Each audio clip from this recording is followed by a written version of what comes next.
नमस्कार बंधुरा আপনারা সবাই কেমন আছেন আশা করি সবাই ভালো আছেন। আজকে আমি বানাচ্ছি সিম আলুর তরকারি। এখন তো সিম মার্কেটে প্রায় শেষ হতে চলেছে, তো আপনারাও তাড়াতাড়ি এরকমের ভাবে একটা সুস্বাদু রান্না বানিয়ে ফেলুন, খুব সুন্দর লাগবে। আগে কড়াই তেল দিয়ে একটু নুন হলুদ দিয়ে সিম আলুটাকে ভালো করে ভেজে নিচ্ছি। তারপর এটাকে একটু ভালো করে ভাজা হয়ে গেলে এরপরে ওটাকে নামিয়ে নিলাম। তারপরে আদা রসুন জিরে সব কিছু কুচিয়ে পেঁয়াজ ভালো করে গ্রাইন্ডিং করে নিয়েছি, একটা পেস্ট বানিয়ে নিয়েছি। তারপরে সিম আলুটাকে তুলে নিলাম।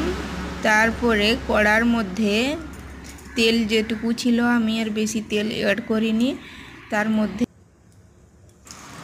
তারপরে কড়াইয়ের মধ্যে দিয়ে দিলাম 5 ফোড়ন একটু।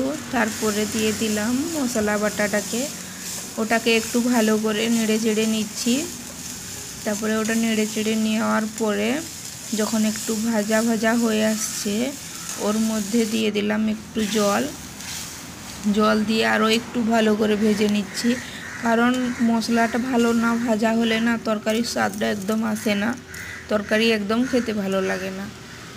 একটু ভাজা হয়ে যাচ্ছে, ওর মধ্যে এখন দিয়ে দিচ্ছি একটু মশলা, মিক্সড মশলাটা। এটা খুব ভালো লাগে দিলে। আপনাদের বাড়িতেও যদি থাকে এরকমের কিছু মিক্সড মশলা, আমাদের এদিকে এটাকে খড়গপুর মশলা বলে।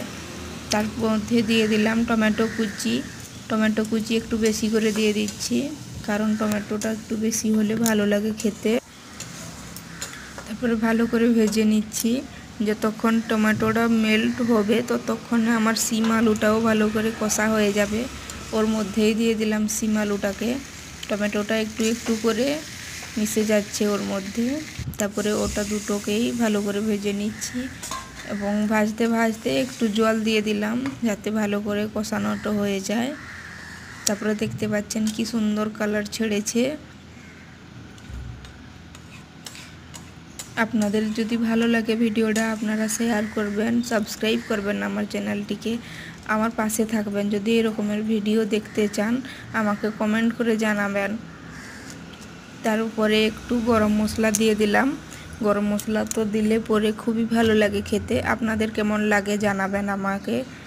গরম মশলা দিলে ভালো লাগে না, অনেকে আছে যাদের গরম মশলা একদম পছন্দ। এই যে দেখুন আমার রেসিপি তৈরি হয়ে গেছে, খুব সুন্দর দেখাচ্ছে, খেতেও দারুণ হয়েছিল। ওর উপরে একটু ধনেপাতা কুচি দিয়ে দিলাম।